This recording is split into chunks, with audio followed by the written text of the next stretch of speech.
અબડાસાના પ્રાંત અધિકારી કે.જે. વાઘેલાના વરદ હસ્તે ધ્વજવંદન કાર્યક્રમ કરવામાં આવ્યો હતો. સાથે પરેડ નિરીક્ષણ, ઉદ્બોધન, સ્વાગત ગીત, પ્રમાણપત્ર વિતરણ, દેશભક્તિ ગીત, રાષ્ટ્રગાન તેમજ કાર્યક્રમના અંતે વૃક્ષારોપણ સહિતના કાર્યક્રમો યોજવામાં આવ્યા હતા.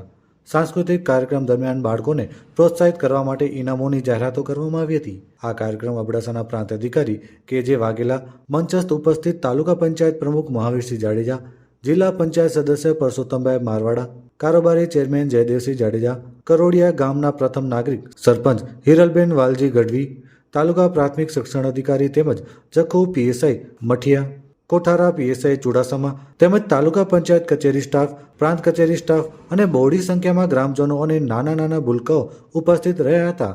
આ સમગ્ર કાર્યક્રમનું સંચાલન પ્રતાપસિંહ સોઢા દ્વારા કરવામાં આવ્યું હતું. આને સાથે લુણા બેટ અને ખિદરત બેટ ઉપર પણ ધ્વજવંદનનું કાર્યક્રમ યોજવામાં આવ્યું હતું.